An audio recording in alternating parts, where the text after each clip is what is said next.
এবারে কথা প্রারম্ভ হচ্ছে। তো সমস্ত ভক্তিবতী মায়েদের আমাদের কাছে নিবেদন, ভাগবত আস্বাদন করছেন, কিন্তু মাঝে মধ্যে যেমন এই শুকদেব জন্ম প্রসঙ্গে স্বয়ং ভোলানাথ দেবাদিদেব মহাদেব পার্বতী মাতাকে বলেছিলেন যে হে দেবী, যখন আমি তোমাকে কৃষ্ণ কথা বা রাম কথা আস্বাদন করাবো, তুমি জেগে আছো না ঘুমিয়ে আছো বুঝবো কি করে? তুমি মাঝে মধ্যে হুঙ্কার দেবে। হুঙ্কার বুঝলেন? তখনকার যুগে ওই দাদু দিদিমারা গল্প শোনাতেন। এক রাজা ছিলেন, তার 3 পত্নী ছিল, হুঙ্কার দেওয়া। তো ঠিক সেরকম আপনারা আস্বাদন করছেন কৃষ্ণ কথা, আপনারা আস্বাদন করছেন ভাগবত কথা। তো হুঙ্কার দেওয়ার অর্থ মাঝে মধ্যে উলুধ্বনি, করতালি। করতালি মানে হাত তালি দেওয়া। তাই ভগবানের কথা, কৃষ্ণ কথা বললে কি হয় মাথায় রাখবেন। আমরা এই মানব জন্ম পেয়েছি, মাথায় রাখবেন এই জন্য যে কেন আহার, নিদ্রা, ভয়, মৈথুন ক্রিয়া এটা একজন পশুও করে, তাই না? আহার, খাওয়া দাওয়া, ভোজন একটা পশুও করে, আমিও করি, আপনিও করি, করি তো। নিদ্রা, ঘুমানো, একটা পশুও ঘুমায়, আমিও ঘুমাই। আহার, নিদ্রা, ভয়, আতঙ্ক আমাদেরও থাকে, আতঙ্ক পশুরও থাকে। তো সুতরাং মৈথুন ক্রিয়া, রতি ক্রিয়া পশুরাও করে, মানুষও করে। তো সুতরাং এই 4টে জিনিস পশুরও আছে, 4টে গুণ, এই 4টে গুণ মানুষেরও আছে। ভালো করে শুনবেন। তো সুতরাং মানুষের এবং পশুর মধ্যে তফাৎ কি? আমরা মানুষ, ওরা পশু, একই কর্ম করি। বনে জঙ্গলে যারা থাকেন পশু, জঙ্গলে জীব জন্তু জানোয়ার, তারাও যেটা কর্ম করে আমি আপনিও সেটাই করি। তাহলে তাদের থেকে আমাদের পার্থক্য কি? তাহলে তো আমিও পশু। শাস্ত্র কি বলছেন? শাস্ত্র বলছেন যে এই জন্যই তুমি মানুষ, যে কর্মটা পশুর চাইতে তুমি একটা জিনিস বাড়তি করো যেটা পশু করতে পারে না, সেটা কি কর্ম না? এই কৃষ্ণ কথা বলতে পারে না পশু, কৃষ্ণ কথা অনুভব করতে পারে না। সুতরাং এই যে ভাগবত আসরে এখানে কিন্তু 4টা শৃগালও নেই, 10টা কুকুরও নেই। তাহলে আমরা আছি, মানুষ আছি, মানুষ, মনুষ্যত্ব যাদের আছে তারাই মানুষ। 2 হাত 2 পাওয়ালা যুক্ত যে প্রাণী বা যে জীব, শুধু তাকে মানুষ বলে না শাস্ত্রীয় ভাষায়। তাহলে মানুষ কাকে বলবো? বলছেন যার মনুষ্যকুলে জন্ম হয়েছে। এই কথাটা আমি বলছি না, এই ভাগবত মহাপুরাণের 6ষ্ঠ স্কন্ধ খুলে দেখবেন, অজামি লুপাখ্যানে আছে কথাটা। যমরাজ, স্বয়ং যমরাজ বলেছিলেন যে যাকে তাকে ধরে এনো না। বলছেন যারা মনুষ্য জন্ম পেয়ে যে হাত হরি ভজনের কাজে লাগে না, সেই হাত পশুর সমান। আর যে কর্ণ পেয়েও মানুষ যে কর্ণে কৃষ্ণ কথা শোনে না, সেই কথা সেই কানের কোনো মূল্য নেই। এবং যে নয়ন পেয়েও যে নয়নে আমার গুরু চরণ দর্শন হলো না, সেই চোখেরও কোনো মূল্য নেই।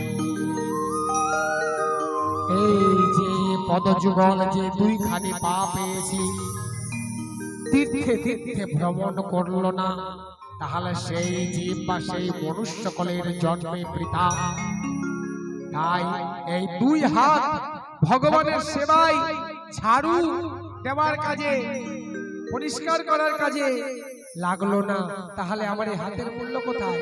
এই হাত দিয়ে দান জপ কোনো কিছুই করতে পারলাম না, তাহলে পরে আমি মানুষ হতে পারলাম না। দুই হাত দিয়ে রাজা অম্বরীশ, ভাগবতের নবম স্কন্ধে রাজা অম্বরীশ চরিত্রে যে রাজা, যে সম্রাট, তিনি তো সিংহাসনে, রাজ সিংহাসনে মাথায় সুন্দরভাবে পাগড়ি পরে দেশ রাজ্য শাসন করতে পারতেন। আজ রাজা অম্বরীশ ভগবানের জন্য নিজ হাতে মন্দির মার্জনা করছেন। এখনকার রাজার মতো নীতিভ্রষ্ট রাজা ছিলেন না দাদা। এখনকার রাজা, এখনকার যারা পদে থাকেন, ভারতবর্ষে বলুন, রাজ্যে বলুন, দেশে বলুন, সমাজে বলুন, রাজনীতির জায়গায় নেই, নোংরা জায়গায় পর্যবসিত হয়েছে। রাজনীতি কাকে বলে? নীতির রাজা রাজনীতি। রাজনীতি শিখুন সেই রাজার কাছে, পরীক্ষিতের কাছে। রাজনীতি শিখুন রাজা অম্বরীশের কাছে, কিভাবে ভগবানের জন্য রাস্তা পরিষ্কার করছে। সেবা কাকে বলে? শিখুন বজরংবলী পবন পুত্র হনুমানজির কাছে। সেবা কাকে বলে? আজ শিখুন অরণ্যকাণ্ডে কবন্ধ রাক্ষসকে স্বয়ং ভগবান রাম উদ্ধার করার পরে পম্পা সরোবরের কাছে সেই শবরী ভীল জাতির কন্যা, সেই শবরী বৃদ্ধা, যার গুরুদেব ছিলেন মতঙ্গ মুনি, ছোটবেলায় কৃপা পেয়েছিলেন, কিন্তু ভগবত নাম পেয়েছিলেন, রাম নাম পেয়েছিলেন, কিন্তু দর্শন যার ভাগ্যে জোটেনি, সেই মাতা শহরী দীর্ঘদিন তপস্যা করে রামের নাম জপতে জপতে স্বয়ং যে গুরুদেব দীক্ষা দিলেন, সেই গুরুদেব রামের কৃপা পাননি। মতঙ্গ মুনি সেই একনিষ্ঠ শিষ্যা শবরী ঠিক রামের কিশোর কোমল মূর্তি রাম লক্ষ্মণ যুগলে এসেছিলেন, কৃপা করেছিলেন শবরীকে, এবং সেখানে এসে নববিধা ভক্তির কথা বলেছিলেন, শিখিয়েছিলেন। তাহলে রাজনীতি, নীতির রাজাকে রাজনীতি বলে। তাহলে এই একটা কথা মাথায় রাখবেন, ভাগবতে তিনটে জিনিস আছে, যেটা আপনারা এর আগে শুনেছেন কিনা জানি না। ভাগবতে রয়েছেন স্বরাট। স্বরাট মানে কি? Lord Krishna is almighty God, supreme power and supreme father, and all are his servants. আমরা তার দাস, আমরা তার চাকর। স্বরাট ভগবান কৃষ্ণ। তারপরে কে রয়েছে? পরিব্রাট। পরিব্রাট কে? পরিব্রাজক আচার্য। পরিব্রাট মানে পরিব্রাজক আচার্য শ্রী শুকদেবজি মহারাজ, যিনি কৃপা করে পরীক্ষিত মহারাজকে 7 দিন ভাগবত শ্রবণ করিয়েছিলেন। কোথায়? হরিদ্বারের কাছে কনখলে বট গাছের বটবৃক্ষের নিচে গঙ্গার সমীপে বসে 7 দিন ধরে। তাহলে ভাগবতে কে আছে? স্বরাট, পরিব্রাট। আর ভাগবতে কে আছেন? সম্রাট। সম্রাটটাকে শাপাদিভূত রাজা পরীক্ষিত মহারাজ। মাথায় রাখবেন, আজ বড় বড় রাজা মহারাজা যদি ভুল পথে পরিচালিত হন, তারা নিজেকে শান্ত করার জন্য, জ্ঞান বুদ্ধি বিদ্যা নেওয়ার জন্য কোথায় যান? রাজা মহারাজারাও যান সেই ভাগবতের ব্যাস আসনের কাছে। তাদেরকেও নত হতে হয়, রাজাকেও নত হতে হয়। এটাই ভাগবতে ব্যাস গদির নিয়ম। ব্যাস আসনের নিয়ম। আজ রাজা মহারাজা আসলেও এখানে নত হতে হবে, তাকে প্রণাম করতে হবে, দণ্ডবত করতে হবে।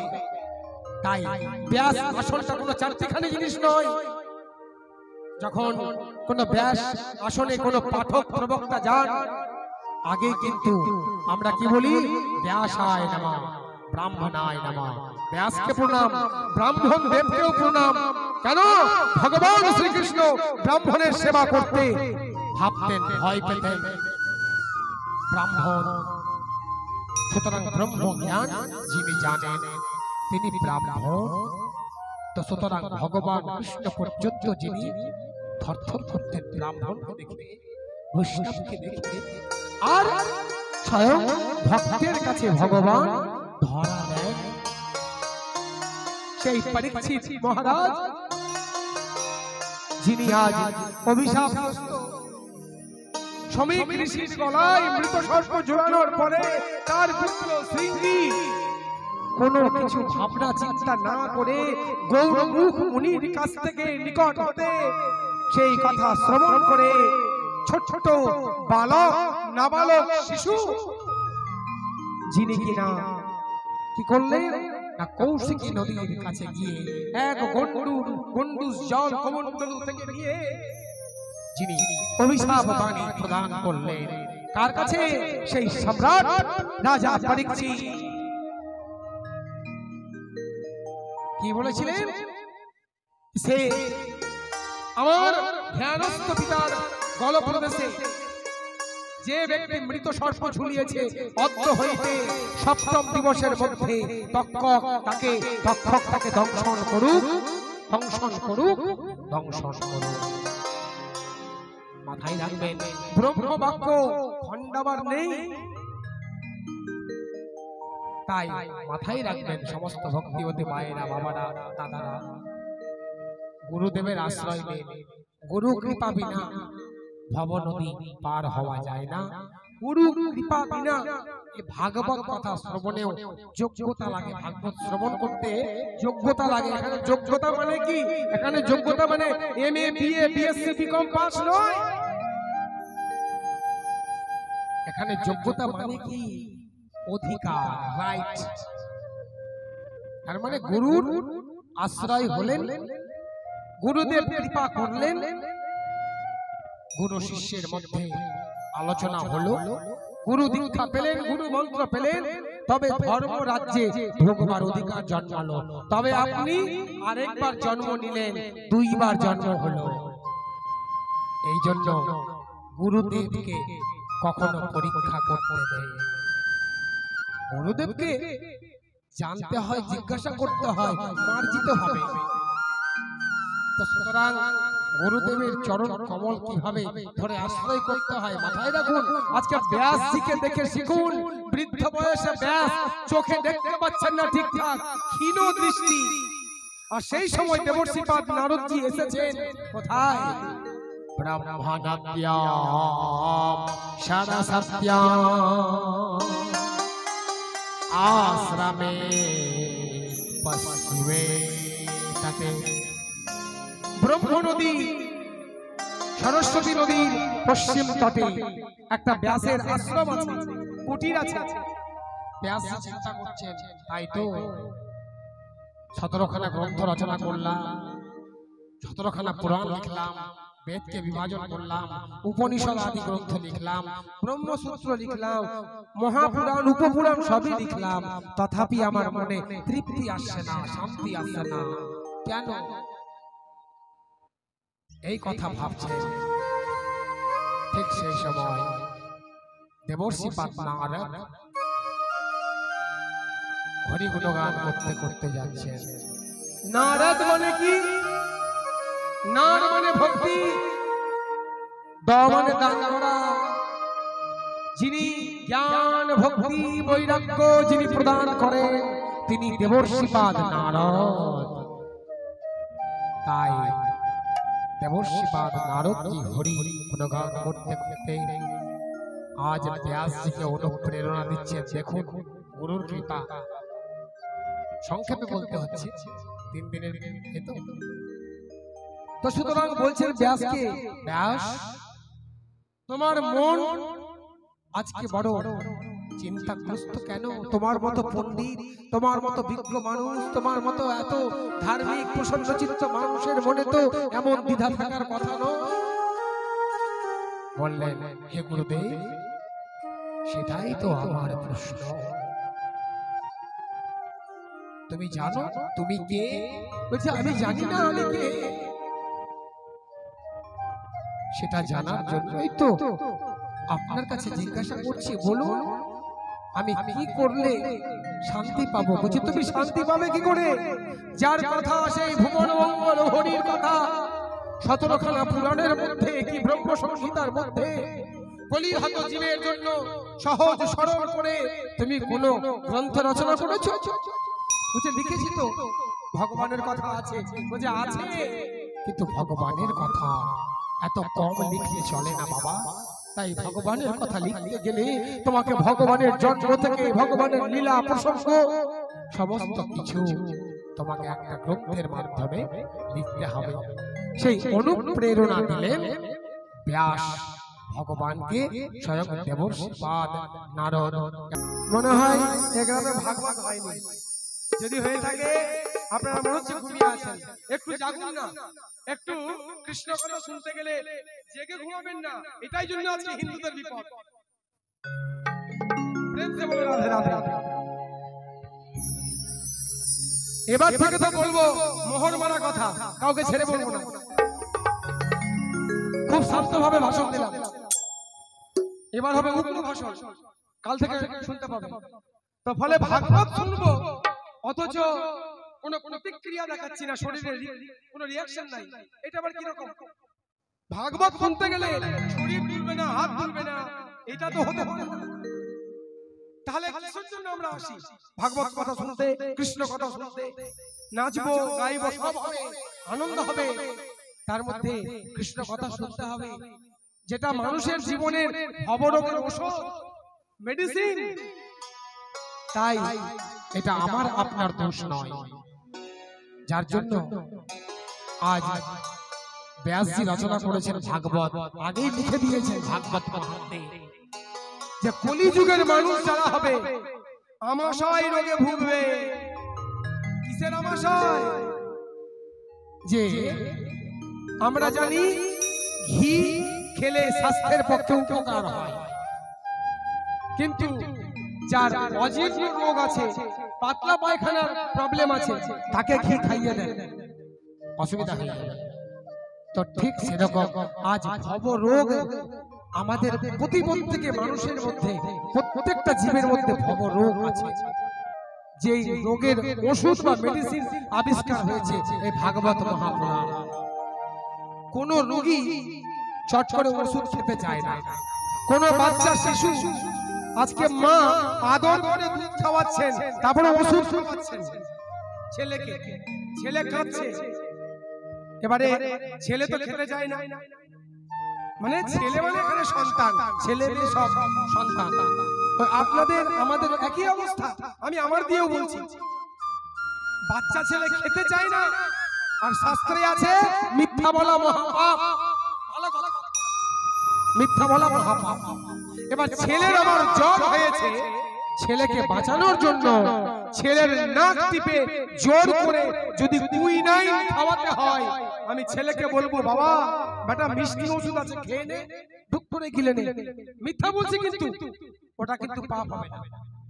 আজকে জোর করে নাক টিপে খাওয়াতে হবে, মুখ টিপে খাওয়াতে হবে। ভালো লাগবে না তো?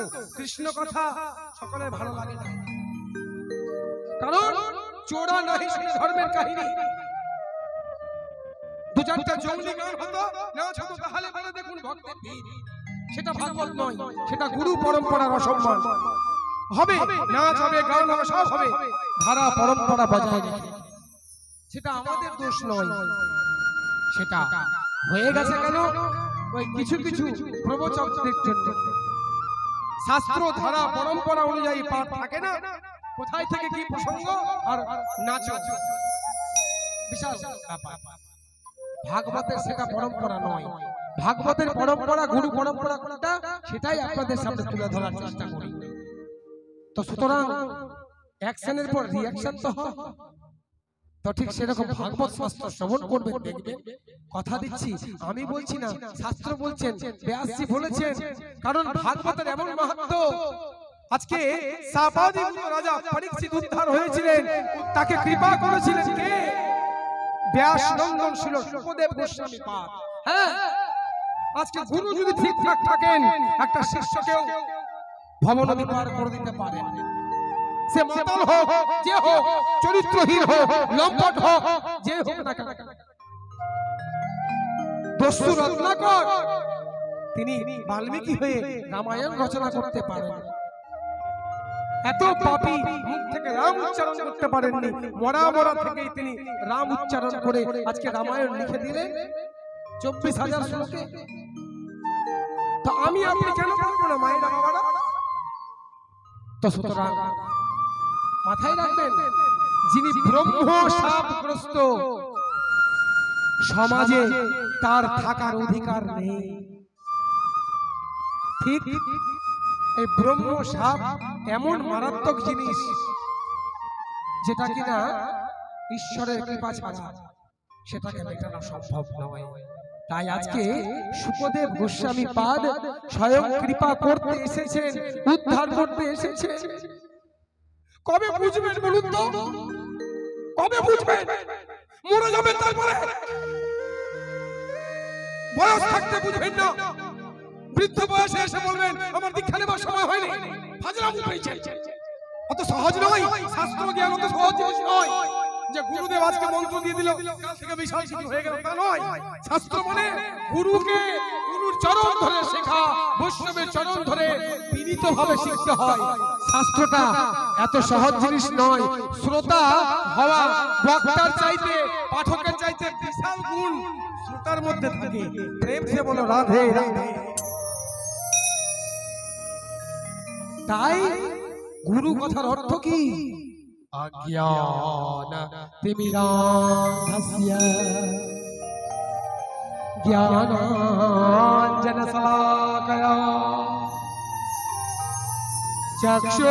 চক্ষুरुन्मीलितं येन तस्मै श्री गुरवे नमः। বৈষ্ণব মানে কি আর গুরুদেব মানে কি? পার্থক্য। অজ্ঞান তিমিরান্ধস্য, যারা অজ্ঞানী, যারা জীবন চলনার পথে ভুল করেন, বারবার পড়ে যান, সেই গুরুদেব আমাদের মতো জীবকে, অধম জীবকে করুণা করে, কৃপা করে জীবন চলার পথে টর্চ লাইট ধরিয়ে দেন, যে যাও বাবা, এবার থেকে এই পথে হাঁটো, দেখবে ফল পাবে। অত সহজ জিনিস নয়। গুরু কৃপা, গুরু সান্নিধ্য পাওয়াও চারটিখানি ব্যাপার নয়। একটা মাতালও গুরু কৃপা পেতে পারে, পেতেই পারে, অসুবিধা নেই। কেন?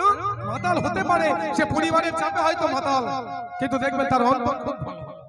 সে হয়তো বিভিন্ন জায়গায় দান করছে, এরকম অনেক উদাহরণ আছে। আর এমন বড় বড় বুদ্ধিজীবী, এমন কোটি কোটি কোটি মানুষ আছে যেখানে 50 টাকার দান করতে তার হাত কাঁপে। তারা জ্যান্ত অসুর। সেই ক্ষেত্রে আর চক্ষুरुन्मीलितं येन, চক্ষুকে যিনি উন্মিলন করে দেন। কোন চক্ষু? এই চক্ষু নয়, জ্ঞান চক্ষু, তৃতীয় চক্ষু। ধ্যান করবেন এই জ্ঞান চক্ষু দিয়ে। আর বৈষ্ণব মানে কি?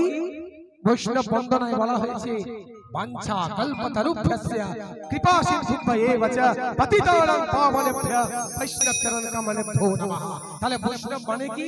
বলছে পতিতানাং পাবনেভ্যো, যিনি অপবিত্রকে, যিনি অপবিত্রকে, পতিতকে যিনি পাবন করেন, যিনি পবিত্র করেন, তার জন্যই তো আজকে বৈষ্ণব মহান।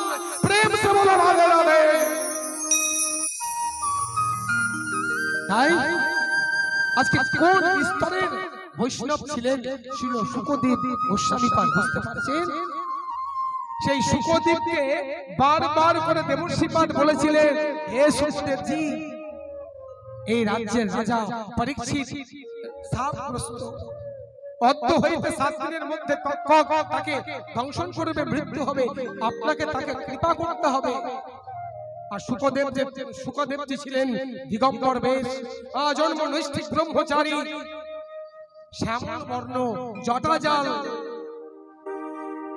ধূম্রবর্ণের জটাজাল, ষোড়শ বর্ষীয় দিগম্বর বেশী যুবাপুরুষ হেঁটে চলেছেন কোনো কথা না বলে। বলছে আমি যাব উদ্ধার করতে পরীক্ষিতকে, আমার খেয়ে দিয়ে কাজ নেই, পাপ করবে ও আর আমি তাকে শুধরে দেব। গুরুদেব বলছেন দেখুন, গুরু মুখে শোনা কথা, বলছে আমি কৃপা করার কেউ নয়, আমি পারবো না কিছু করতে। তখন গিয়ে বলছেন দেবর্ষি পাত্তাকে রাজি করাচ্ছেন যাতে পরীক্ষিত মহারাজকে কৃপা করেন। বলছে ধরুন আপনার সামনে একটা কোনো ব্যক্তি আছে অন্ধ, সে হয়তো আপনি দেখছেন সেই অন্ধ ব্যক্তির সামনে একটা বড় নদী বা বড় গর্ত, আর পেছন থেকে কোনো একটা লোক সেই অন্ধকে ধাক্কা মেরে দিচ্ছে। সে হয়তো একটুর জন্য তার নিজের জীবনটাও শেষ হয়ে যাবে। তো সেই অন্ধ গর্তটি হলো মায়া মোহ, অন্ধ ব্যক্তিটি হলো আমি আপনারা প্রত্যেকে, আর পিছনে ফেলে দেওয়ার ব্যক্তি হলেন সংসার। তখন সুখদেবজি বুঝে গেলেন, দেবর্ষিকে বলছেন হে দেবর্ষি পাল, আপনি আমার পিছনে ভালো মতো লেগে গেছেন বুঝতে পারছি, ঠিক আছে বেশ, কৃপা করেই ছাড়ব। গুরুদেব ইচ্ছা করলে একটা শিষ্যকে কৃপা করেই ছাড়তে পারেন, গুরুদেবের সেই ক্ষমতা আছে। তাই তো বলছেন ভগবান ব্রহ্মা রেগে গেলেও ক্ষমা আছে, বিষ্ণু রুদ্র কৃষ্ণ যাই বলুন রেগে গেলেও ভগবান হয়তো ক্ষমা করে দেবেন। কিন্তু গুরুদেব যদি রুষ্ট হয়ে যান, তাকে ব্রহ্মা বিষ্ণু মহেশ্বর শান্ত করার কোনো উপায় নেই। তাই গুরুদেব যাতে রুষ্ট না হন সেদিকে আমাদের নজর রাখতে হবে। গুরুদেবকে সদা সর্বদা সম্মান করতে হবে, রেসপেক্ট করতে হবে, মর্যাদা করতে হবে। তাই গুরুদেবকে সদা সর্বদা সম্মান, শাস্ত্রকে সদা সর্বদা সম্মান, মাতা পিতাকে সদা সর্বদা সম্মান। তাই আগে শাস্ত্র পড়ে, আগে মাতা পিতা, তারপরে গীতা। কেন? একটা মাতা পিতা তার সন্তানকে হাঁটি হাঁটি পা পা থেকে সর্বপ্রথমে শেখায় মাতৃ দেব ভবা, পিতৃ দেব ভবা, তারপরে সেখানে আচার্য দেব ভবা। মা বাবা ভগবান তুল্য। কেন? আজকে দেখুন ভগবান কৃষ্ণের আগে কিন্তু রাধা, তাই রাধার বলে কৃষ্ণ বলিয়ান, তাই রাধা কৃষ্ণ আমরা বলে থাকি। সীতার বলে রাম বলিয়ান, তাই আমরা বলি সীতারাম। আগে স্ত্রী লিঙ্গ, আগে স্ত্রীবাচক শব্দ, তারপরে পুংবাচক শব্দ আছে না, ভালো করে দেখুন, সীতা রাম রাধা কৃষ্ণ। তাহলে কই আমরা তো বলি কাকি কাকা বলি না, কাকা কাকিমা, জ্যাঠা জেঠিমা, এই ক্ষেত্রে পুরুষবাচক শব্দ আগে, তাই তো জ্যাঠা জেঠিমা। কই মা বাবার ক্ষেত্রে বাবা মা তো আগে বলি না, কেন? এটা চিন্তা করেছেন কেন? আগে মাতৃশক্তিকে সম্মান, কেন? এই জন্যই মাতা পিতা ভগবান, যেহেতু স্ত্রীলিঙ্গাত্মক শব্দ সর্বপ্রথম মায়ের আগে, আগে পিতার আগে মা, তাই মাতৃদেব ভবা। কারণ গর্ভে ধারণ করেছেন তো 10 মাস 10টা দিন গর্ভে ধারণ করেছেন, তাই মা পৃথিবীতে মায়ের কোনো বিকল্প হয় না, তাই মা মাই হয়, মায়ের কোনো বিকল্প হতে পারে না। তাই তো আজ ভগবান তুল্য মা বাবাকে আমরা কলিযুগের মানুষ কত কষ্ট দিই। এই কষ্ট দেবার বলে আমরা অভিভাবকরা কোনো অংশে কম নয়, কারণ যে শিক্ষা দেওয়া উচিত ছোট থেকে সেই শিক্ষা আমরা সঠিক দিতে পারি না। আমরা সন্তানকে কি বানাই? টাকা তৈরি করার মেশিন। ডাক্তার বানাই, অবশ্যই বানাবেন। ইঞ্জিনিয়ার বানান, অবশ্যই বানানো যাবে, কারণ ডাক্তার ইঞ্জিনিয়ারের যেমন দরকার দেশে, উকিলের দরকার, সবকিছুর দরকার, কিন্তু তার সঙ্গে যেটা দরকার ধর্মীয় অনুশাসনবাদ। এই বাবাকে প্রণাম কর, এই মাকে প্রণাম কর, এই গুরুদেবকে প্রণাম কর, সেটা ছোট থেকে জানাতে হবে। তাই ইংরেজিতে একটা শব্দ আছে, চ্যারিটি বিগিনস অ্যাট হোম। এর বাংলা মানে হলো বদান্যতা ঘর থেকেই তৈরি করতে হয়, সেটা অন্য কেউ শিখিয়ে দেবে না। তাই শাস্ত্রে এক কথায় বলা হয়েছে কি, লালায়েত পাঁচ বর্ষানি দশ বর্ষানি তারায়ে। সন্তানকে লালন পালন করুন 5 বছর পর্যন্ত, ভালোবাসুন, স্নেহ করুন, চুম্বন দিন, আদর করুন, চকলেট খাওয়ান, ক্যাডবেরি খাওয়ান, বিভিন্ন জায়গায় ঘুরতে নিয়ে যান 5 বছর পর্যন্ত, খুব ভালো। তারপরে 5 বছর থেকে 10 বছর লালায়ে পঞ্চবর্ষানি দশবর্ষানি তারায়ে। তারপরে তারণ পীড়ন ভৎসনা, ওটা বড় ভোর হয়েছে, পড়া করো, স্কুলে যাও, রেডি হও, খেয়ে নাও, খেলা করো, সবকিছু মা বাবার নজরে রাখবে। 10 বছর পর্যন্ত শাসনে যদি না রাখেন, প্রথম থেকে যদি আদর করতে থাকেন, সেই আদর প্রথম, সেই আদরটাই আপনার শেষ জীবনে হয়তো দেখা গেল চরম ধাক্কা হতে পারে। বৃদ্ধ বয়সে আপনার আমার কপালে বৃদ্ধাশ্রম করতে পারে। যার জন্য ধর্মীয় শিক্ষা, ধর্মীয় অনুশাসন বাদে প্রথম থেকেই জরুরি প্রেম সে বলো রাধে রাধে। এই জন্যই আমার আজকে চিৎকার করা।